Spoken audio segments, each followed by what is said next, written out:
I gotta enter in a new dimension. Well, welcome back. Where did we leave off?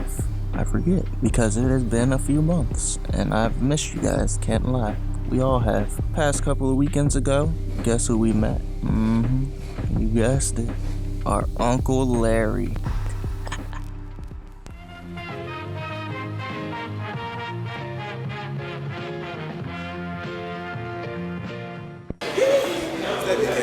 Good job, Larry. No, it's the socket set. Dang, that was definitely the wrong Uncle Larry.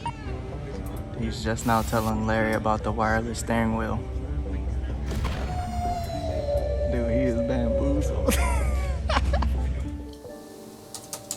Just getting ready to hack the mainframe. Where do we begin? Okay, so Greg definitely did just randomly text me one night. It was like at 8 p.m. It's like, yo, you come to the shop tomorrow? I was like, yeah. 30 minutes passed. You know your uncle, no, he's what he said. You know your brother's gonna be at the meet. 2 hours passed. I'm like, who's my brother? Like, what are you talking about? Then he just replies back and says, Larry Chen. That's it. Then I come to the shop the next day to tell Tim. And I was like, yo, we gotta go to this turn 14 meet. It's too big to pass up. And Tim was just looking at me like, what? And you're like, well, Larry Chen's gonna be there. And I was like, I was in the middle of like a shop job, like clearing some codes on a Lexus, trying to fix an airbag light. And I just realized like the rest of my week is just gone now.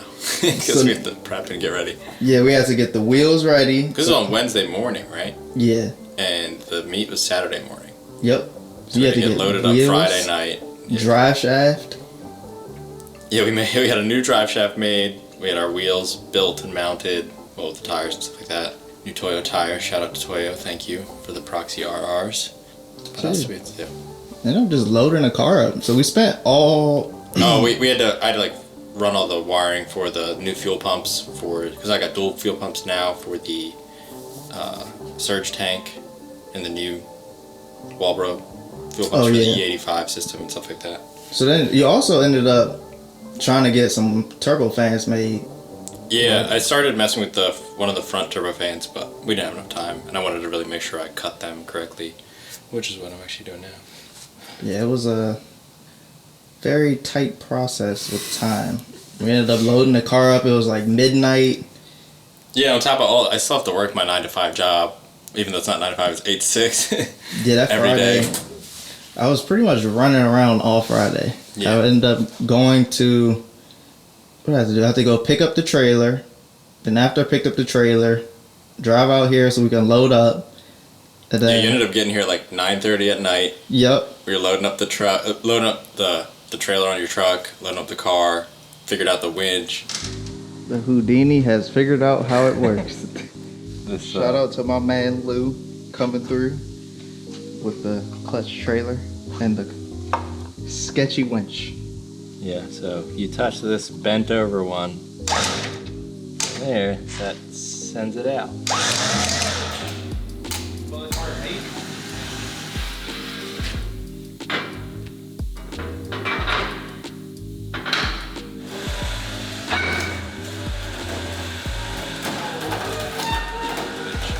It was like 12:30. So clutch. Yeah, that winch was nice. But it was like 12:30 at night by the time we got finished loading it up. And we just left your car here just because and then it's easier. And I'm getting like, 5 hours of sleep? Less than that. We woke up at... Yeah. So we woke up like around 5. So we woke up early in the morning, finally started driving down there. And then by the time we got there, it looked like they were already like packed because they started filing into the other side. Yeah. It's kind of hard to explain if you haven't been to the Turn 14 meet before, but there's like a business park around it that they let like extra cars go in. And they usually have all of their vendors and stuff like that on the smaller half of their building. But this year they actually had it on the bigger half, so they only were letting a certain amount of cars in. You had to apply earlier and stuff like that. And then the rest of the ones that were not applying and being part of the car show had to just first come, first serve. And they definitely turned a lot of people away. So after we got there, we unloaded the car, got in line to getting in. X jumped in the passenger seat. It was cool driving in. It was very hot though. We were literally sweating so much, and it was only a 10-minute drive probably. We made it.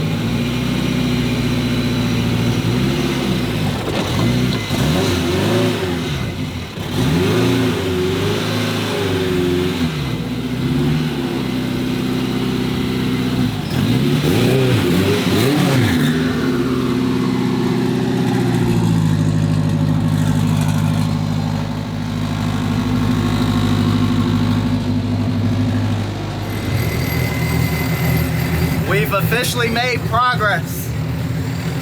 I only have but so much room. Hopefully I can see everything. Got that wide lens? Yeah.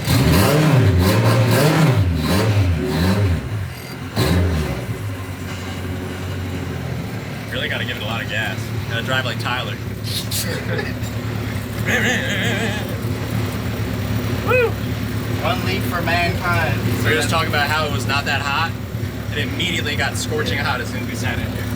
I'm not gonna lie, I'm getting so hot I had to take my glasses off. It's glistening. Yeah, I'm getting a little shiny right now. Damn, we breaking necks, yo. Damn, son, broke the Miata neck. And Miata though. Miata gang. And me. Dude, this feels surreal. This feels crazy. That's probably what Rob Down felt like when he drove his RX-7. Probably, yeah. So, catch you guys when we make it to the inside. Last time that they had this meet, so we've been to this meet actually every time they've had it. Last time we pushed it though.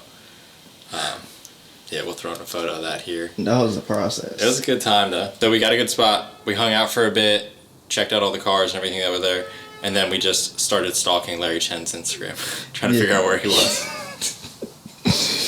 Tim started having some major doubts. Thought Larry Chen was still in New York. He was like, yo, he's not even going to be here. Yeah. Because he was just running around the whole East Coast the whole weekend. Because he was with the Pit and Paddock thing and stuff like that. He was at the Pocono Speedway the day before, and then he was in New York City. And he was literally posting from New York City like while we were at the meet, and I was like, what? And the wild thing is, it's right when you took your hood off, I feel like the first time, or you were putting it back on, one of the two. I look over my shoulder. I had it off, yeah. I look over my shoulder, I'm like, damn, I noticed that hat. We was talking about that hat. One of the funniest thing is you posted on your Instagram story. You're like, oh, yeah. Where you at, Uncle Larry? And then literally you posted it and turned around, and he was there like 20 feet walking away. Up. I was like, damn, he seen it quick. And I looked at my DM and I was like, nah, he didn't even see it. Of course not. I was like, it was meant to be.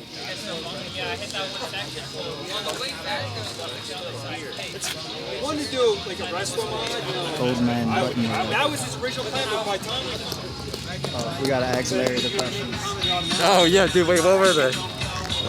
First question. How did Larry Chen become Larry Chen before Larry Chen was Larry Chen? Coming soon. I gave Sam my pick, so.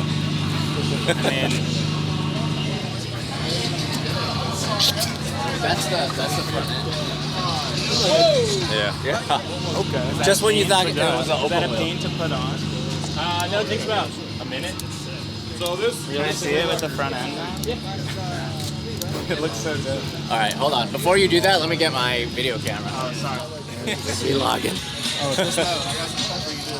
Ask me the question, so then I can vlog this too. All right, first question. Vlogception. How did Larry Chen? Hold on. What was it? Yeah, how did Larry Chen become Larry Chen before Larry Chen was Larry Chen? That's a good question. I don't know. I don't know. So I never intended to be in front of camera. This is super weird for me. Oh, that's super awkward. I'm so awkward right now. I don't even know what to do with my hands. Yeah, exactly. Let's do it Man, together. like you make the Just weird look, faces. look. Like you look at the camera, like, damn, do I look like that? Yeah, for this real? is just so cringy. So, thanks for watching. See you guys later. I think I'm gonna cut this. Yeah, really, I think it just for me it started with a love for cars. Okay. That's pretty much it. Because I feel like you get a lot of cliche questions, or like, how do I become a good photographer? Yeah. I But, get like, all of this. Instead of getting that, I like to know how did the person get the passion to learn it? Because I have a passion for photography too. But Yeah. Well, I'll give you number one tip is don't go to school for it. Yes, I agree. I learned that. Yeah. And number two is just shoot what you love, man. That's it. How long have you been doing this? I've been shooting for 16 years now, professionally.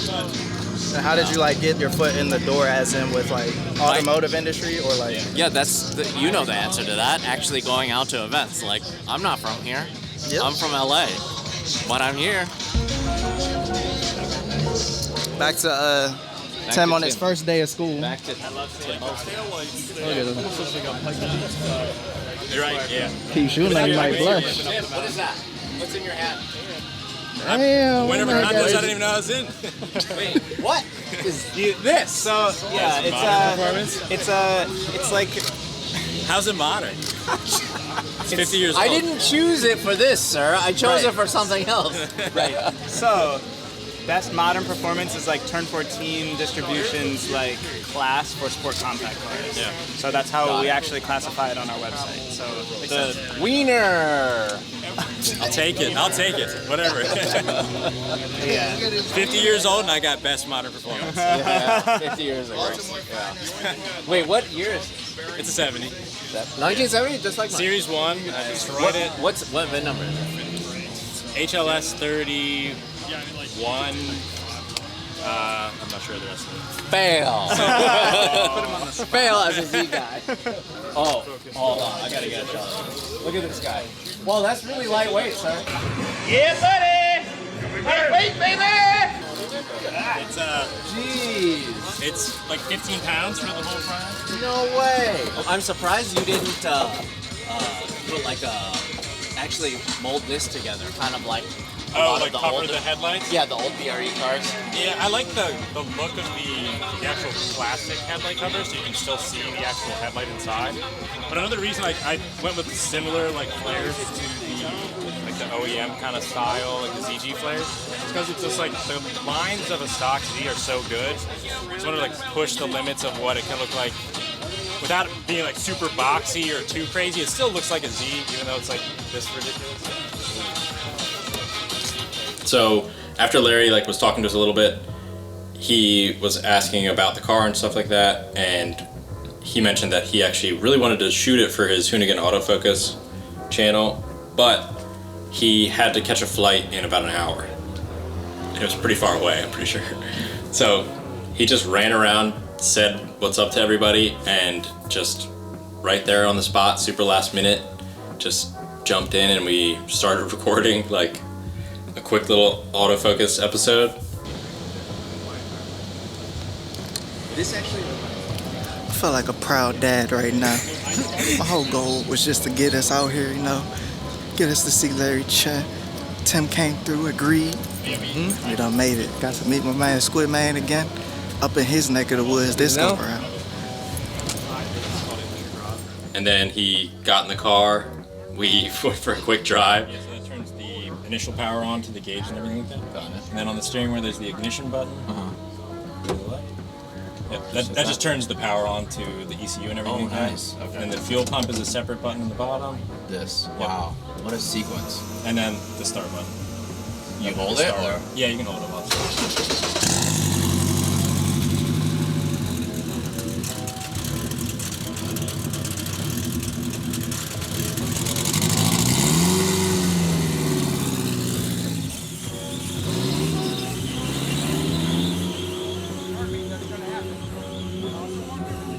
It's the scariest drive. He drove it farther than I did, but he actually was getting on a little bit. I can't wait to see the footage. I'm probably sitting in the passenger seat just pale as a ghost. It's because we had never road tested at least at that speed or really at all. New wheels. I had these really sketchy spacers on the front wheels. So I was just please don't let the front wheels pop off and let me kill Larry Chen or something. That would be the worst thing ever. And I didn't have a seatbelt, but he did. So, He was safe. yeah. Well, he only put the lap belt on. He was like, nah, I'm gonna leave the rest. One word to describe the build. Insane. That's two words. That's two but I'm gonna let you slide. Well, we got Bebop the first part. Open this for me? I got you like a gentleman. Actually, Tim gotta do it. I'm a gentleman. This is so Larry. It's a security mechanism. I can't believe I drove this on the street. You have to be really aggressive. So now it was my turn. Now it's everyone else's turn, right? Yeah. Jump in line. Jump in line. Then, not even to mention that the car wasn't tuned. No, it wasn't tuned. It was still on the old K-Pro ECU. So we had just recently got the Link ECU. So we're still working on. We had to get a new case for it. So we have that coming. So as soon as we get that case, we can just put the ECU in, go and get it tuned at MA Motorsports, and then we'll be good. But yeah, so we were running untuned, untested suspension, just eyeball alignment with the Technotoy tuning alignment plates. It was real sketchy. I had no idea he was gonna actually try and drive it or do the actual footage. We just wanted to meet him and get his attention and say what's up to Larry. But It ended up being a lot bigger than that. Yeah, and then somehow I didn't think that we were even really in the contest for the Turn 14 thing, but shout out to Dave for really hooking me up, and Dave from Speed Academy, we call him YouTube Daddy, you know. He is wealth of knowledge. Yeah, he's always helping us out every chance he gets, so huge shout out to Dave. Connie is absolutely coming next. We'll get you an update on that soon. But yeah, so he put in a good word with us for Turn 14, and then as soon as Larry saw the car, Larry was one of the people that actually was voting for the Turn 14 meet. So they actually ended up giving us the Best Modern Performance Award, which is pretty cool, especially getting that with a 50-year-old car. But I guess the award is more for like the actual like performance mods you did to it, which, I mean, our car looks like some type of cyberpunk. You just always want to say it. Straight out of Cyberpunk 2077. I just keep thinking of like the intro music, be like, wham, like coming in. But yeah, so we got an award. We met Larry Chen. He drove my car. It's a really good day. It's a really, really good day. We also met Honda Pro Jason, another Yeah. guy who was really cool. Came, did a feature. Oh my god. Bro, my brain right now, I think, just exploded. Wait, I thought you only like. Don't blush now, bud. This isn't how. You're not allowed to see this. Yeah, but no, that's the important part's what's inside. Chicken nuggets. What's inside. See, he likes Nissans too. I like Honda. Wow. Chicken. You've never seen this? No, I haven't seen it before. Dude, this is insane. I like, was eyeing it when I rolled up, but... Well, I saw it with the hood on, and I was like, okay, cool. I mean, it's a cool white body, and it's all carbon. I like it. Listen. Show me your award. Where's your award? Oh, it's in the process. You think you're cute with your electric Hey, performance car. flex but on look them, what Tim. this man won just now. Modern performance. Nice. Look. I mean, I guess mine could be a little bit more modern. Maybe perform a little better. Gotta do the flare work. On a 50-year-old car, I don't know why that happened, but... Sweet, man. Well, you modernized it, that's why. Yeah. Well, you guys just I sat stretched on the rules, I to the guess. set of autofocus. What do you guys think about this? What do you think? Dude, I think it probably performs amazing on the track, dude. Wait. It looks like you got it set up. Weight-wise? Okay. Guess how much this weighs? 1,700. Okay, I would say a little bit more supercharged and stuff, maybe like 1,800. My God. 1780. Yeah. 1780. Right on the money. Alright. Yeah. All in all, Super nice guy. Everybody around him was great. We also met Ryan from Ryan Bassett, but we didn't see him for very, very long. He was kind of busy running around doing stuff. So, all in all, successful meet. hell yeah. Team is still here, y'all. So. Turn 14 meet is always good, actually. That's like the only meet we like constantly hit every single year. And we that it's always find some way to network that's beneficial. That's how we met Dave too. So like we've gotten a lot out of that Turn 14 meet. And hey, if you're a shop out there and you're looking for somewhere to wholesale, Turn 14.